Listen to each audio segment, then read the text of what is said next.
अस्सलाम वालेकुम दोस्तों, सऊदी अरब की फ्लाइट के हवाले से ताज़ा तरीन अपडेट के साथ आप भाई के खिदमत में हाजिर हूँ।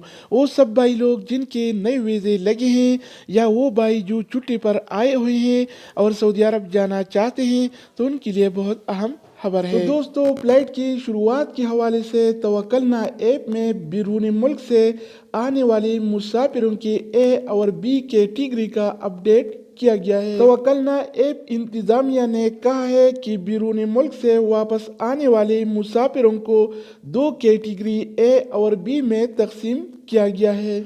आजिल वेबसाइट के मुताबिक एक शख्स ने तवक्कलना ऐप की इंतजामिया से ट्विटर अकाउंट पर सवाल किया है कि बैरून मुल्क से वापस आने वालों की ए और बी कैटेगरी की क्या तफसीलात हैं। तो तवक्कलना ऐप की इंतजामिया ने जवाबन कहा है कि जो मुसाफिर ऐसे मुल्क से आ रहा हो जिससे विबाज़दा मुल्क शुमार नहीं किया जाता, उससे ए कैटेगरी में शामिल किया जाता है। ए कैटेगरी वाली मुसाफिरों का तवक्कलना ऐप में बारकोड नीले रंग का होता है, जो जाहिर करता है कि वो ऐसे मुल्क से वापस आया है जो विबाज़दा नहीं है। जबकि वो मुसाफिर जो ऐसे मुल्क से वापस आ रहा हो जिससे विबाज़दा मुल्क समझा जाता है, तो उससे बी कैटेगरी में शामिल किया जाता है। उनका बारकोड तवक्कलना ऐप में बिनफ्शी रंग का होता है। इसका मतलब ये है कि मुल्क में आने के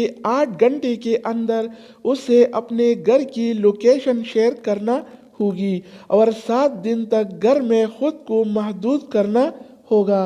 तो ऐसे शख्स को मुमलिकत आने के 5वें दिन कोरोना टेस्ट करना होगा।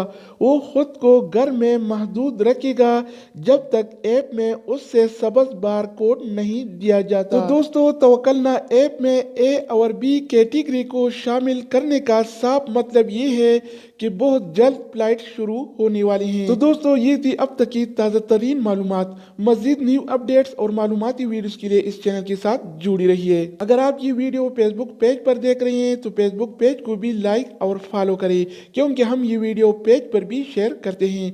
दूसरी वीडियो के साथ दोबारा मिलेंगे, तब तक खुदा हाफिज।